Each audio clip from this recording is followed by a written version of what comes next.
The other day I was saying this is a mystical movement, and the Lord said, it's not a mystical movement, it's it's just Dad's family. We're just becoming like our dad.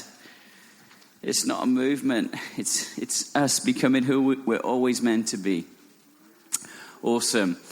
In the conference scene, they call this the graveyard shift, don't they, Ian? Because this is when you're going to get tired and sleepy, but I don't mind. I don't mind, okay? If you need to sleep, that's okay. For those of you who want to listen, I'm going to talk about something that's like a priceless treasure. Now, there's lots of things that the Lord's been mentoring us in, and I could talk about some stuff that would really, get you buzzing, right?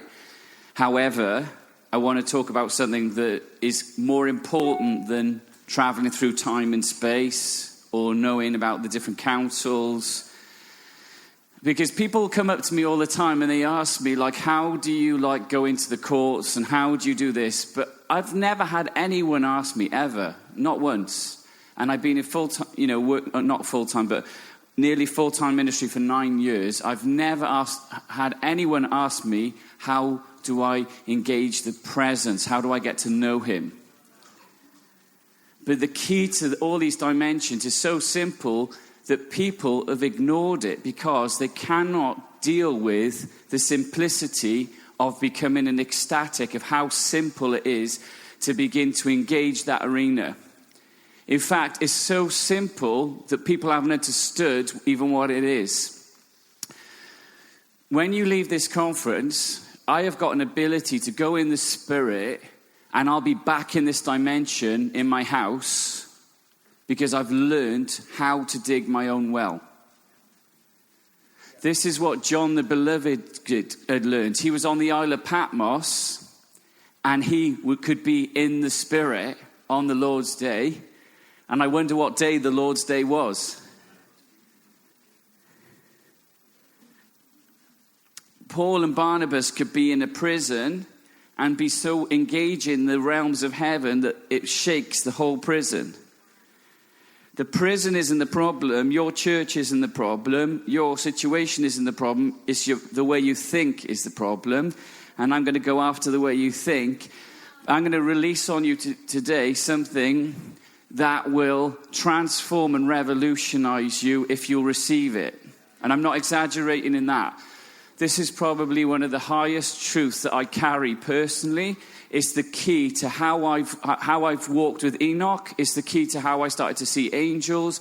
It's the key to how I've started to have trances and ecstasies. So I'm going to talk about contemplative, mystic prayer and engaging the revelatory realms through the presence of God. Okay?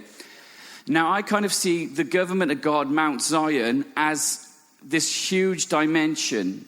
It's a huge dimension. It's more like a planet or worlds than a mountain. Calling it a mountain kind of reduces it because you can go in the mountain and around the mountain, and there's cities on the mountain, and there's a city above it, and there's a cloud above it where the Father is. It's a multifaceted dimension, but there's many ways of engaging that mountain.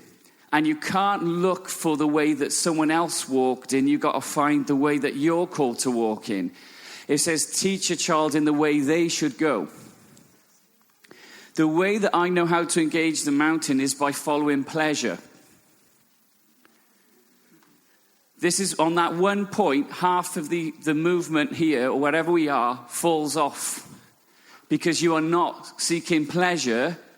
You're seeking formulas or methodologies rather than understanding that the grace of God flows in the river of God. What I mean by that is that where you're meant to engage a secret in God, there is grace within it to obtain it. Do you hear what I'm saying? So when I first started hearing Ian talk about different things, I would enjoy it, I wouldn't try and understand it, and I would find a truth that stimulated desire. Desire is one of the most potent forces that you possess. Often you are spending time pursuing something that's not really your desire, it's not your pleasure, and it's actually works. you're actually missing what the Lord has for you, because he has lined the path that he wants you to walk with grace, and we are meant to walk in the provision of his grace. It's in the unforced rhythm of grace. Right. You guys with me so far? It's going to crank up. This is like, I'm just beginning to turn the wheel, okay? You guys know what I'm like when I get going. I can really pop it, but I don't want to pop it. I want to give you something that's so precious that actually what I'm going to teach you, what I'm teaching you here, you are having like 8 years of my life, and I had to go through all these mystic states without knowing what they were. So, for example, I went through a season where the presence came on me for 3 years, where I always felt like I could hardly move my body. And I thought, am I ill? Am I ill? I remember saying to my wife once, do you think there's an illness that's like this? Because I would be opening up the microwave and then a wave would come in and it would be like my body didn't want to move. It would be like, oh. And then I had this guilt come on me of, shouldn't I be doing something? So I would like sometimes lie down for 2 hours and my brain's going, shouldn't I be doing something cosmic right now? I'm not seeing anything. I don't feel like moving. I don't feel like talking. But I didn't understand what it was. So I want to talk this through with you. So you guys ready to go on a journey? And I'm going to take you on the journey that actually started at the beginning and the end of the Bible. At the very beginning, you've got someone that walked in the mist in Eden, which means innocence or pleasure or delight. So when it says that his right hand of pleasure is forevermore, it's the same word, Eden. It is a place of delight. Have you noticed that where the Father wanted to spend time with Adam was in the garden of pleasure? It wasn't the throne room version of him. You guys getting this? Because my message this afternoon is about the difference between what we're pursuing and what God's pursuing. Because God is pursuing something. But we've been radically different in our postures of what he's been pursuing. He's been pursuing intimacy. He's been pursuing what he had with Adam, walking in the midst. Who are these that ride on the clouds? Like doves to their windows. Who are these that walk in the clouds in the intimacy? And he wanted people that would drink from the river of his pleasure, because that's what gives him pleasure. Think about it. God is complete and overflowing and perfect and glorious happy. 1 Timothy 1:11, we have the glad message of the glory of the happy God. Depends on which translation you read it. It'll say blessed or gospel, happy message, gospel of the blessed, or to be blissful or gloriously happy God. 1 Timothy 1:11. We have the message at the very heart of who we are, of this gloriously happy being, because to be infinitely glorious is to be infinitely happy. I'm going to explain to you why you get whacked. This is what I'm trying to build up to. Because we have got this divine being that's warming with joy, and the Father laughs at the Son, and the Son laughs at the Spirit, and their laughter produced creation. From within themselves, the completeness of who they are, they overflow. And it says, with you is the fountain of life. You glorify a fountain, not by adding Pepsi to it, man-made coffee. He's the fountain of life, and the church has brought all of its efforts and has tried to fill God. I will bring a sacrifice. I will do this. I will do that. And the Lord is saying, I am the spring of life. With you is the fountain of life. In your light, we see light. And how do we glorify a fountain? By having its life come in you. How do you glorify a chef? By eating the food. Get this. We've been like showing up to the chef with our man-made, microwaved, radiated GMO. And we think that's what God wants. God wants me to bring my 3-legged lamb that's got one eye. But it says that actually he himself provided the lamb. He himself provided the lamb.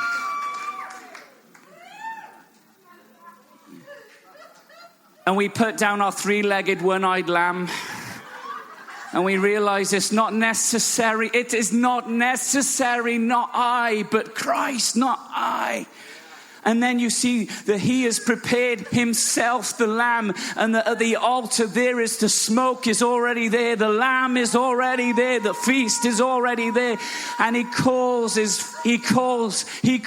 people to feast on the butterfat, feast on the joy, feast on the essence of who he is, because in doing so you glorify him, because he's most glorified in you when you are most satisfied in him.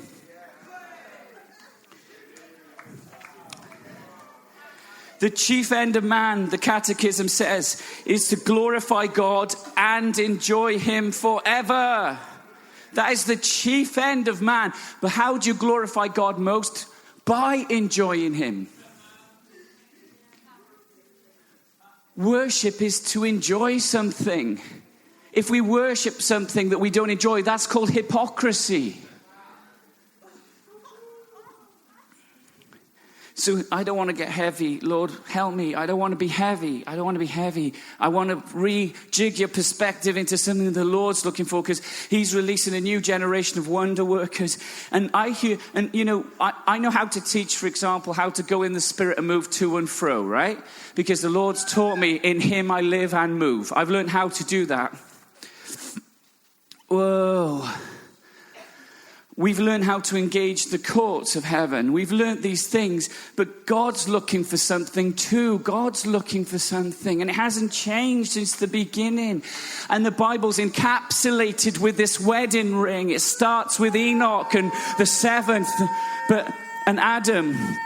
But Enoch was a type of how it will end. And just to prove it, God, with his word, he encapsulated it in mysticism. So it starts with a mystical world where Adam's walking, seeing the Lord, seeing angels, speaking over creation, spread in Eden. And then it ends with a glorious bride in Revelation, rising up, riding out. And John was allowed to travel through time and space. Why? Because he leaned on the heart of the beloved. He leaned. It takes courage.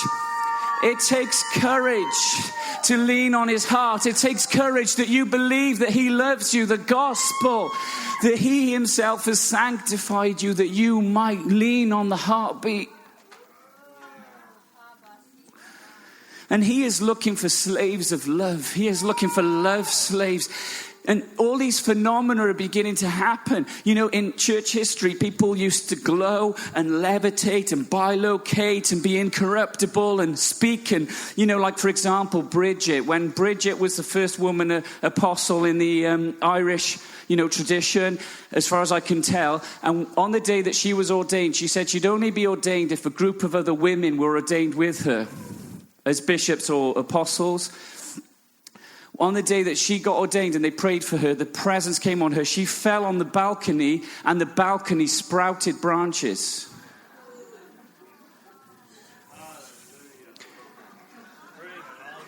Because you can be endued with so much life. There is so much life. In you is the fountain of life. In you is the fountain of life. You've got the incomparable treasure of God himself, that he is the reward. And even Moses saw this. It says, he forsook Egypt, seeing him.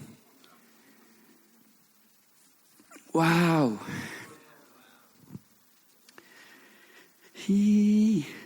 Paul says this in 2 Corinthians 5:13. For if I be mad, it's for God's cause. For if I'm out of my senses, as they say, it's between God and me. God is one in the company that are out of their senses. In your translation, it says besides yourself. I'm besides myself, but it's the word ecstasis. If I'm in ecstasy, which is a state of extreme happiness, bliss, or joy. And he said this, if I'm in ecstasis, coming back to how it's originally written, besides myself is a rubbish translation of ecstasis. If I'm in ecstasis, if I'm out of my mind with pleasure before my maker, it's all God's fault. kind of changes the verse, doesn't it? And he said he was compelled and ruled by Christ's love. And God's love had possessed him and overmastered him. See, we can turn this new era into a series of formulas if we're not careful, because I see everybody trying to integrate it back into the system instead of reforming the system into love slaves, love slaves, love slaves. Way. I'll read it in the Mirror translation. It says this: we are blissfully out of our minds with pleasure before our Maker. He delights in our ecstasy. That's what God wants. There's a difference between what we're after right now and what God's after. Because Enoch understood this. Coming back to the beginning, Enoch understood that he could go back into Eden by faith. Do you get that? That he understood the gospel. And that he understood that he could actually be God's friend. And it says that he walked hand in hand with the Lord. Yay. I'll give you a quote which I think is really cool. It's from David Wilkinson, and I read this while I was with you guys. It's this. It says, Enoch walked with God. Enoch walked with God. Are you hearing this? Enoch walked with God. Conferences are not supposed to sustain you. Church is not supposed to sustain you. Walking with God sustains you. Walking with God sustains you. Walking with God, taught by the Lord. The Lord always had a dream in his heart where it would say, you'll all be taught by the Lord. You will need no man teach you. And I see a generation coming. I see a generation coming where we'll have unity in the faith and in the knowledge, the intimate knowledge of the Son of God. That word knowledge, ginosko, is the intimate knowledge, the FaceTime of God. That there will be a union of faith, which means we will all have the same faith. We'll all have a union of knowledge in the Son of God, coming up to a full measure. Wow. Wow. We'll even have a corporate mind where we'll have the mind of Christ, where we'll have the same mind. Can you handle that? Enoch walked with God. The original Hebrew meaning for walking implies that Enoch went up and down, in and out, to and fro, arm in arm with God. Wow. Arm in arm. Arm in arm. You know, I've quoted this many times. It comes from Rick Joyner, but Rick Joyner says that true spiritual authority will be determined in you to the extent the Lord himself has become your encourager. You know, the authority that I've got, it's not come by being endorsed by the church. Have you noticed? How does a goofy guy like me, how do we put on events and people travel from all over the world to come? It's because I just wanted to know him. I just wanted him. I wanted to know him. I didn't know I was going to get really whacked. I didn't. When I started, the way that I started to get these deeper encounters of intoxication and trances, I was working as a manager in an insurance part of the bank. I got in on a graduate scheme. 1,000 people applied. 6 people were taken. I was one of them. God literally took me from being the admin assistant in a local council housing office where I made the toast and tea. And I had to make sure no one stole the cars. I did. We had a procedure called trouble in the car park. And if there was some dodgy-looking boys in the car park, the procedure said I had to stand up and go, trouble in the car park. This is the truth. And everyone had to get out in unison to go into the car park and get people out of the car park because it was a rough place. And I kept going in my car, and it says, do not fret or be anxious about anything, but in everything with prayers and petitions present your requests before God, and the peace of God will guard your heart and mind in Christ Jesus. And I used to sit in the car in my lunch breaks, and the people used to look out at me. I'd run the engine because it was cold, and they'd be like, what is he doing? But I was saying, God, I need a better job. You've got to give me a better job than this, Daddy. And I would leave it with him because it was his problem, not mine. And in one moment, I got on this graduate scheme. I went from being like the office bum, basically. The office, I don't know if that's an okay word, office bum. But I went from that to being on a graduate scheme, managing, where they were training us to be managing directors of big organizations. And while I was there, I was so hungry for God that I started a Christians at Work group, and we started influencing the whole office. They let us put posters up around the office, use office facilities, use office cars. We put on carol services for the office. We'd have like 100 people there that weren't Christians singing to God. The company started giving us money to put on events. We started transforming the office. We started praying in a customer service director that was a Christian, head of resources and all these things. And people knew all about us. And I would always buy lots of cakes for the day that we met, but I'd always buy too many cakes so I could go around the office and they would always say, when's the next Christians at Work group? You know, because they love the cakes, you know.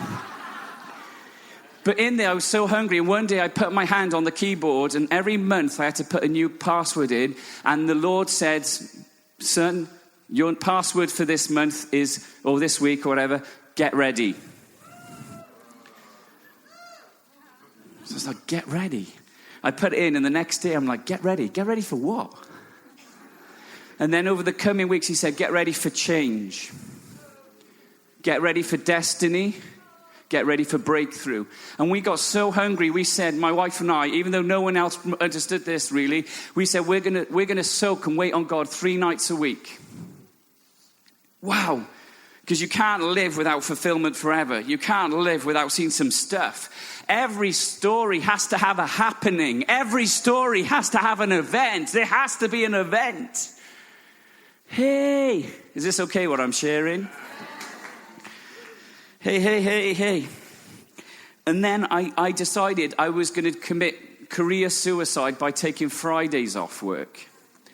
When you're training to be a managing director of the future in, big organizations, banking sector and all that, it's not a good idea to take your foot off the gas. So I said to my boss, I want to take Fridays off to spend the day with Jesus. So I started taking Fridays off, and I didn't know how to pray. You don't have to have any answers right now. It's not about knowledge, it's about your heart. I wanted to know God. The only place I could go to be alone was my mum's house, right? So I went to my mum's house, and on the first day that I was praying, I had Smith Wigglesworth's book, because I thought, I need some help here. Halfway through the day, I'd run out of things to pray. I'd prayed everything, man. There was nothing left to pray. And I went upstairs to my mum's small bedroom where there was books, and I was looking at the books on my mum's shelf, and she's got loads of books about Jesus. She loves Jesus. And suddenly, out of nowhere, the presence of God came so strongly that I started to actually faint. So I fell on the floor and crawled to the bed, and I passed out completely, unconscious. I didn't tell anyone for about a year that this had happened, because I didn't know that God can make you unconscious.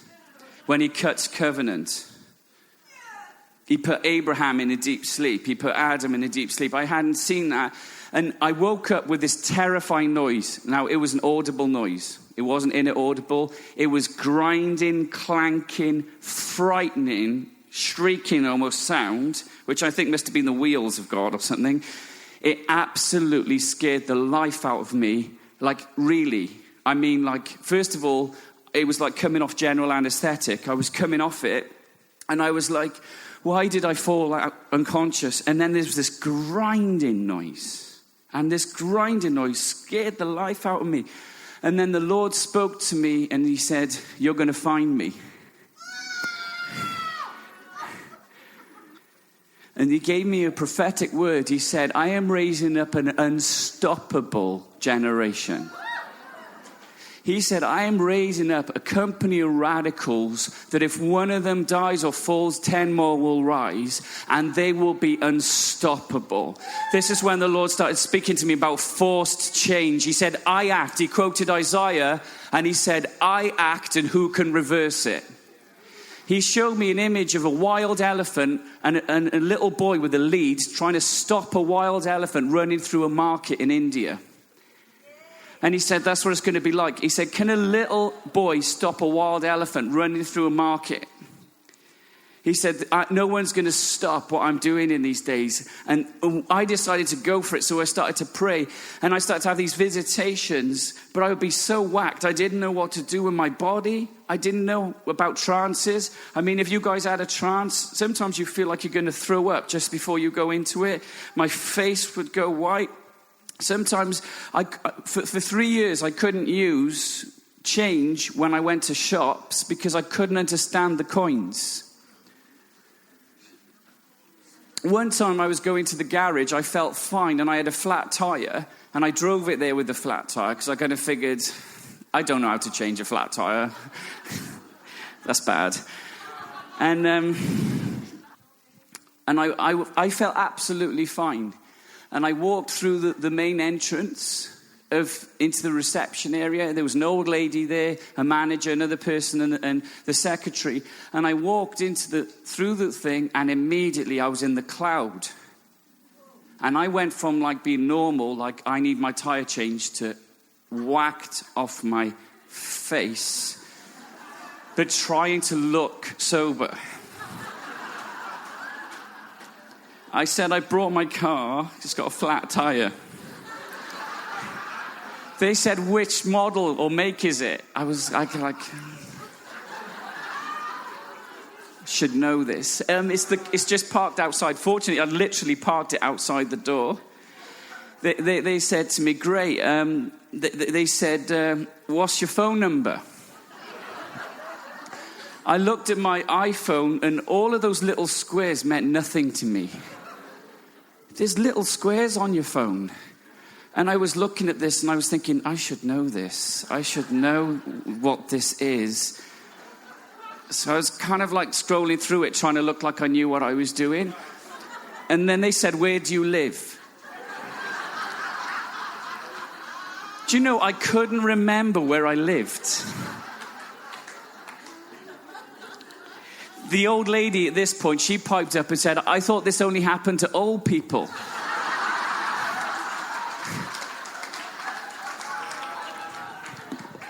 This is really bad, but I'll just be honest with you.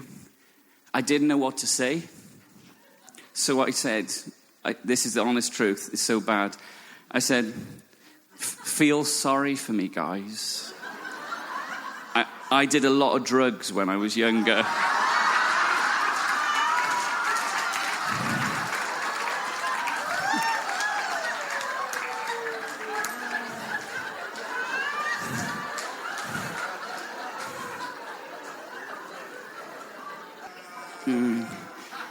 So they gave me a key ring with the phone number on.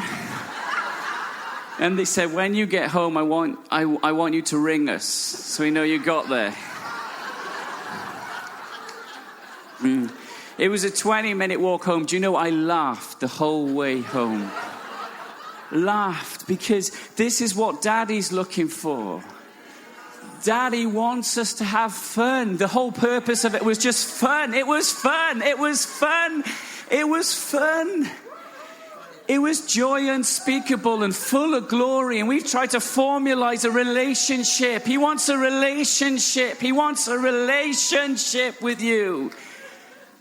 And he wants some people that are like Enoch, that hold him arm in arm, like David Wilkinson said, arm in arm with God, continually conversing with him and growing closer to him. Are you closer to him today than you were yesterday? Enoch lived 365 years, or a year of years. In him we see a new kind of believer. For 365 days, each adult year, he walked arm in arm with the Lord. The Lord was his very life, so much so that at the end of his life, he did not see death. Can you be so infused into the life of his divine essence? Can you be so infused in him and him in you that even death itself cannot grasp you? Even the enemy can't. That you've moved beyond being limited. And we've got this theology that God's far away when it says, I'm in him and he's in me. I'm in him. Do you know how I get in the spirit realm? You guys, so many of you have emailed me asking for formulas, and I keep telling you how to do it.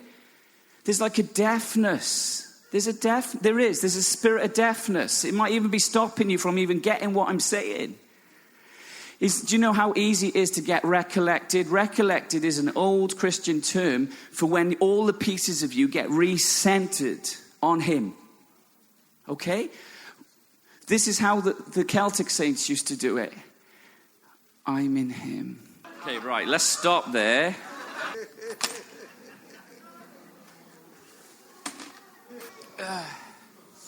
It's time to give God what he wants. What he wants.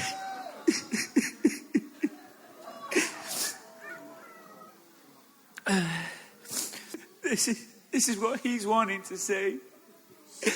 We're looking for formulas, we're looking for methods, we're looking for knowledge and understanding outside of love. We're not looking for love, and he wants those who will be slaves of love, who will be his friends, who will walk in Eden with him, who will know him, and they will know their God and be strong and do exploits. You've got to know your God. You've got to know your God. You've got to know your God, not about your God.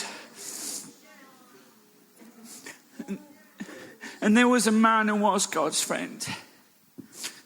And this was his, Bob Jones.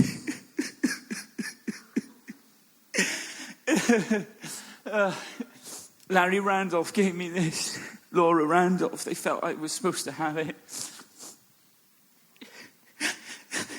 When I got this off them, Bob used to wear this. And I thought it was about knowing about heaven and being raptured, because he'd be raptured. He used to get raptured 5 times a day, and he would go into heaven. And I thought it was about the mystic realm, but it was about something bigger than that. It was about being his friend. We want to emulate Mariah would have thought. We want to emulate Catherine of Siena, and we want to emulate Teresa of Avila. And I hear people doing, I know a person that does whole mystic schools talking about the stuff they did, but has cut out how they got to where they got.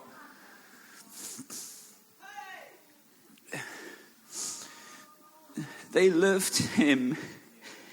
They loved the Lord with all their heart, with all their soul, with all their mind, with all their strength. And it's love that's going to distinguish. Love is going to be the greatest wonder of all. We're coming into days of wonder, and although we're seeing phenomena, although we're seeing wonderful things, like we've had gemstones appearing here, I've not even mentioned it. We've had at least 4 appear, but there's something about everything. And at one time I was in heaven, and I was with Joseph, and he was showing me the storehouses, and one of them was the there was lots of gems. And I saw the gemstones in the grass because they were spilling out everywhere. And I went to pick them up because I thought I'd try and take them back with me when I came out of the Spirit. And you know, I looked at that gemstone and I saw it wasn't a gemstone like we think. He had the Father's face inside the stone. And I knew that everything's about him and for him. It's for him. It's not for us. Yours is the kingdom. Yours is the power. Yours is the glory forever and ever. Yours is we built our own kingdoms. We built our own kingdoms. But he is looking in these days for something that was deposited through Bob's life to be picked up by a generation. Years ago, a prophetic friend of mine had a dream that Bob Jones had died and that there was 10,000 people at his funeral.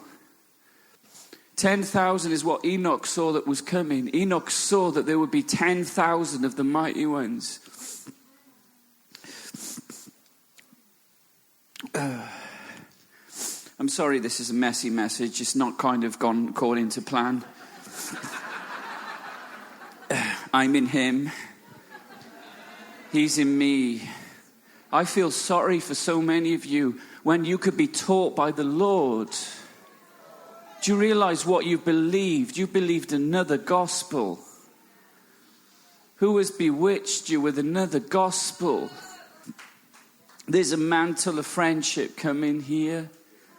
There's a mantle of love coming here. And do you know what? This is going to probably wreck a few of your brains. I don't try and understand God anymore. I try to love God. Because I realized he's beyond my understanding. And he is looking for lovers. And today, I know you were good friends, Paul Keith, with Bob. I just honor Bob. And I'm going to step into it by faith today. Because I'm a surface scratcher. We ain't seen nothing yet, people. We ain't seen nothing. Everything we know is going to be replaced by greater revelation. You know that, don't you? We are all surface scratchers. But do you know what we can have right now? We can have him. And no one can take that away from you. Some of you are going to go back to your houses after this conference and you're going to get so dry within a few weeks because you don't know what you've got. That you're in him and he's in you. That you've got the well. But I tell you what, my life isn't like that. I can't wait till the conference is over.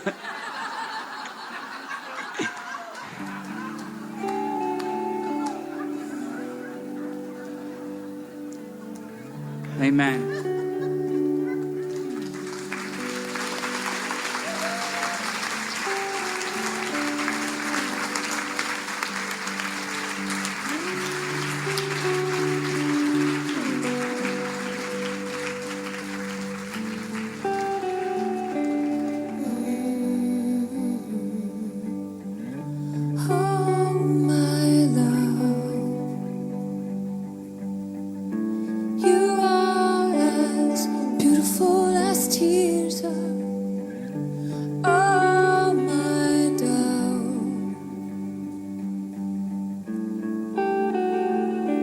You're lovely as Jerusalem.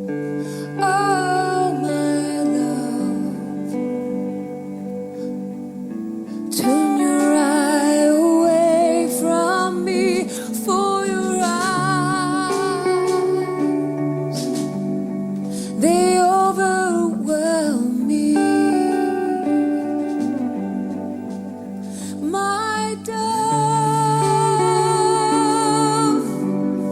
My perfect one, you are the only, you are the favorite, you are the only one, and you've ravished my heart, my love, you've ravished my heart with one glance of your eye. You've ravished my